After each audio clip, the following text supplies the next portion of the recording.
भारतीय सिनेमा की तारीख में देओल खानदान का हिस्सा एक अहम और अनमिट हैसियत रखता है। ही मैन के नाम से मशहूर लेजेंडरी अदाकार धर्मेंद्र ने अपनी करिश्माती शख्सियत और ताकतवर अदाकारी से कई दिहाइयों तक नाजरीन के दिलों पर राज किया और एक्शन हीरो के तौर पर अपनी शनाख्त कायम रखी। उनकी विरासत को उनके बेटों सनी देओल और बॉबी देओल ने आगे बढ़ाया, जिनका अपना एक मुनफरिद अंदाज है। सनी की शदीद एक्शन और हुब्बुल वतनी पर मबनी फिल्में और बॉबी का रोमानवी और पुरतायुश अंदाज से फिल्मी सनत में अपनी जगह बनाना। ताहम जब इन तीनों अदाकारों ने एक साथ पर्दा स्क्रीन पर आने का फैसला किया तो ये महज एक कास्टिंग का फैसला नहीं था, बल्कि सिनेमा की तारीख में एक जज्बाती और यादगार लम्हा था जिसने फिल्मी शायकीन को गहरा मुतासिर किया। आज हम आपको बॉलीवुड इंडस्ट्री के उस ट्रियो से वाकिफ करवाने वाले हैं जिन्होंने बॉलीवुड इंडस्ट्री को नई पहचान दी। उन्होंने इंडस्ट्री को एक नई जहद से मुतारिफ कराया। ये बॉलीवुड की वो वाहिद जोड़ी थी जिसने बाप बेटे के तौर पर इतने किरदार किए कि सब दंग रह गए। हम किसी और की नहीं, धर्मेंद्र और उनके सपूतों सनी देओल और बॉबी देओल की बात कर रहे हैं, जिन्होंने कई प्रोजेक्ट्स में एक साथ काम किया, जिनमें चोटी की फिल्में शामिल हैं। इससे पहले आप अगर हमारे चैनल पर नए हैं तो चैनल को सब्सक्राइब करें ताकि हर आने वाली वीडियो आप तक बआसानी पहुंच सके। इस वीडियो में हम उन तमाम फिल्मों का तज़किरा करेंगे जिनमें धर्मेंद्र और उनके बच्चों ने काम किया। देओल तेरी मूर्ति एक साथ पहली फिल्म 2007 में रिलीज हुई। इन सितारों के नाम धर्मेंद्र, सनी देओल और बॉबी देओल था। जिस फिल्म में इन्होंने पहली बार इकट्ठे काम किया उसका नाम अपने था। ये एक स्पोर्ट्स ड्रामा फिल्म थी जिसमें हकीकी जिंदगी के खानदानी रिश्ते को पर्दे पर खूबसूरती से पेश किया गया। धर्मेंद्र ने एक मायूस और बदनाम साबिक बॉक्सर का किरदार किया जो अपने बेटों के जरिए अपना खोया हुआ वकार और ख्वाब वापस हासिल करना चाहता है। फिल्म की जज्बाती गहराई और एक्शन मनाजिर ने इसे बॉक्स ऑफिस पर एक बड़ी तिजारती कामयाबी दिलाई, जिससे ये वाजे हो गया कि नाजरीन इस खानदान को एक फ्रेम में देखना पसंद करते हैं। अपने की कामयाबी ने 2011 में कॉमेडी फिल्म यमला पगला दीवाना की बुनियाद रखी। इस फिल्म का उन्वान टाइटल धर्मेंद्र के 1975 के मकबूल गीत से लिया गया। इस फिल्म ने खानदान की एक्शन से भरपूर शबी को एक मजाहिया और हल्के फुल्के अंदाज में बदल दिया। फिल्म को नाक़दीन से मिले जुले जायजे मिले, लेकिन इसने बॉक्स ऑफिस पर शानदार कारकर्दगी का मुजाहरा किया और एक हिट साबित हुई, खासतौर पर पंजाब और शुमाली हिंदुस्तान के इलाकों में। नाजरीन ने धर्मेंद्र की मजाहिया टाइमिंग, सनी के 2.5 किलो के हाथ वाले एक्शन और बॉबी के स्टाइलिश किरदारों के इम्तजाज को खूब सराहा। इस फ्रेंचाइज की मकबूलियत की वजह से इसके 2 मजीद सीक्वल बने, यमला पगला दीवाना 2,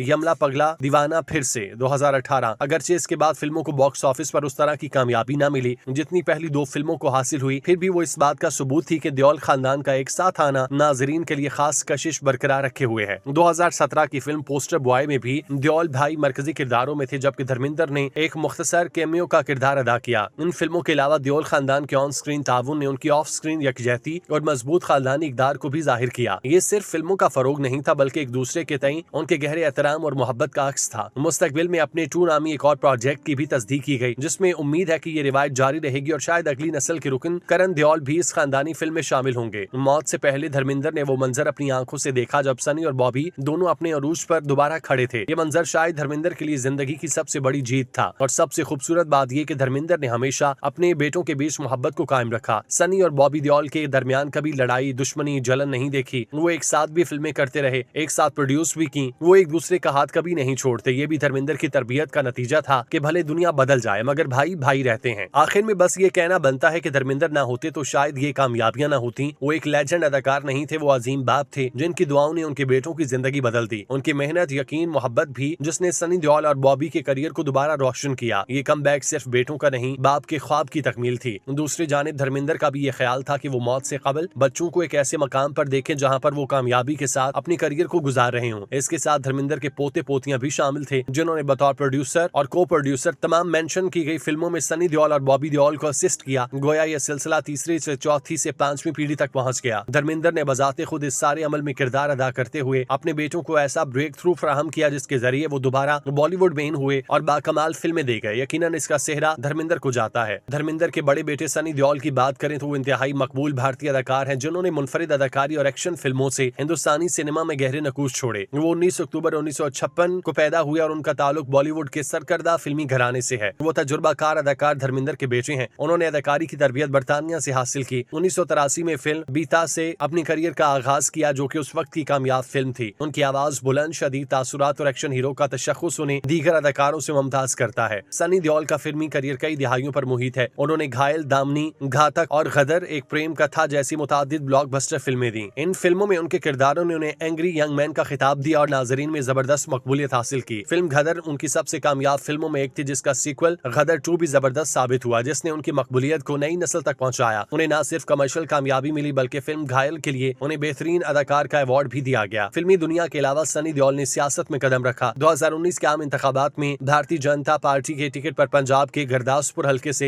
लोकसभा के रुकन मुंतखब हुए। वो अपनी सियासी जिम्मेदारियों के साथ साथ फिल्मी प्रोजेक्ट पर भी काम करते रहे। जाती जिंदगी में वो मीडिया की चकाचौंध से दूर रहना पसंद करते हैं। उनकी शादी पूजा देओल से हुई और उनके 2 बेटे हैं, जिनमें राजवीर देओल ने भी अदाकारी में कदम रखा। सनी देओल ने हाल ही में एक इंटरव्यू में इंकशाफ किया कि वो डिस्लेक्सिया का शिकार हैं, जिसने उनकी जिंदगी में कई चैलेंज पैदा किए। जबकि धर्मेंद्र के छोटे बेटे बॉबी देओल, जिनका सर नाम विजय सिंह देओल है, एक हिंदुस्तानी अदाकार हैं जो हिंदी सिनेमा में अपनी अदाकारी के जौहर दिखाते हैं। उनका ताल्लुक मशहूर देओल खानदान से है। वो लेजेंडरी अदाकार धर्मेंद्र के छोटे बेटे और सनी देओल के छोटे भाई हैं। बॉबी ने 1995 में फिल्म बरसात से अदाकारी का आगाज किया, जिसके लिए उन्हें बेहतरीन डेब्यू अदाकार का फिल्म फेयर अवार्ड मिला। करियर के अरूज पर उन्होंने कई कामयाब फिल्में दी, जिनमें गपत, सोल्जर, बादल और हमराज शामिल हैं, जिन्होंने उन्हें रोमानी और एक्शन हीरो के तौर पर कायम रखा। अपने करियर के वस्त में बॉबी देओल को उतार चढ़ाव और तवील वक्फे का सामना करना पड़ा। इस मुश्किल वक्त के दौरान उन्होंने जिदोजहद की और कई सालों तक फिल्मों से दूर रहे। ताहम उन्होंने OTT प्लेटफॉर्म्स के जरिए एक शानदार वापसी की। वेब सीरीज आश्रम में उनके गुरु के किरदार और फिल्म क्लास ऑफ 83 में उनकी कारकर्दगी को नाजरीन और नाकदीन ने खूब सराहा। इस वापसी ने उनकी अदाकारी की सलाहियतों को नए सिरे से पेश किया। 2023 में फिल्म एनिमल में उनके करियर को नई बुलंदियों पर पहुंचाया। इस ब्लॉकबस्टर फिल्म में एक गूंगे विलन के किरदार में उनकी कारकर्दगी को जबरदस्त पजीराई मिली और इसने कई अवार्ड जीते। एनिमल की कामयाबी ने उन्हें दोबारा मरकजी धारे में ला खड़ा किया और अब वो एक अदाकार के तौर पर ज्यादा वर्सटाइल और कामयाब समझे जाते हैं। यही नहीं, वो बाप बेटा हैं जिन्होंने बॉलीवुड में एक अरसे तक खलबली मचा रखी थी और ऐसी लाजवाल फिल्मों में काम कर रखा था जिससे शायद ही कोई लुत्फ अंदोज हुए बगैर रह सके। बतौर मजमूई तीनों बाप बेटों ने ऐसी फिल्मों और प्रोजेक्ट्स में काम किया जिन्हें लोगों की जानिब से सराहा गया, बल्कि फिल्मों ने खिड़की तोड़ बिजनेस भी किया। यहाँ ये बात भी अहम है, तीनों बाप बेटों ने चंद ऐसी फिल्मों में काम किया जिनमें उनकी मां हिमा मालिनी भी बतौर गेस्ट शामिल हुई और अदाकारी के जलवे बखेरे। ये अपनी नौइयत का खास और गैर मामूली वाकया है जिसमें एक ही घर से कई अदाकार एक ही फिल्म में दिखाई दिए। धर्मेंद्र ने अपनी जिंदगी में कई ऐसे किरदार अदा किए जिन्हें दिहाइयों तक याद रखा जाएगा। उन्हीं में से चंद एक किरदार वो भी हैं जो उन्होंने अपने बच्चों के साथ अदा किए। एक इंटरव्यू में धर्मेंद्र ने इस बात का वाशगाफ अंदाज में अहाता किया कि बिल्कुल मेरे वही पसंदीदा किरदार हैं जो मैंने अपने बच्चों के साथ परफॉर्म किए। धर्मेंद्र की इस बात से बॉलीवुड और नाकदीन चौंक गए। हालांकि धर्मेंद्र ने कई ऐसी लाजवाल फिल्मों में काम किया जिनमें बतौर हीरो सामने आए, लेकिन ये बात धर्मेंद्र की अपनी बच्चों से मोहब्बत का इजहार थी। अदाकार धर्मेंद्र और उनके बच्चे बाकमाल सलाहियतों के मालिक थे। उन्होंने बॉलीवुड में रहते हुए मनमाया कि किस तरह अपनी तख्लीकी सलाहियतों से दुनिया में एक और अहम अछूता मकाम हासिल कर लेंगे, जिससे उनकी साख्त मजीद मजबूत हुई। उन तीनों बाप बेटों ने आने वाले दौर में कई नई फिल्मों और प्रोजेक्ट्स में काम करने का सोचा था, लेकिन शायद ऊपर वाले को कुछ और ही मंजूर था। बाप की मौत से कबल सनी देओल ने एक वाज़ेह इंटरव्यू में कहा था कि जल्द उनके वालिद की एक ऐसी फिल्म है जिनमें उनके सब बच्चे दिखाई देंगे। सनी देओल अपने वालिद को लेकर बहुत संजीदा थे। वो चाहते थे कि उनके वालिद काम में मसरूफ रहें ताकि उनकी सेहत बहाल रहे। धर्मेंद्र खुद भी कई मर्तबा कह चुके कि मैं काम करके ठीक रहता हूँ, स्टूडियो से दूर होकर मुझे ऐसा लगता है मैं कहीं किसी दूसरी दुनिया में हूँ। यही वो वजह थी जिसने धर्मेंद्र की साख्त को मजबूत रखा और उन्हें मरते दम तक अदाकारी का साथ ना छोड़ा और काम और बस काम को तरजीह दी। इसी वजह से वो अपनी सेहत का भी खासा ख्याल रखते थे। बॉबी देओल और उनके बड़े भाई सनी देओल बाप को किसी शय की कमी नहीं आने देते। वो हमेशा उन्हें एक छत के नीचे रखते, उनको काम करने के हवाले से माइल करते ताकि वो रुबा सेहत हो।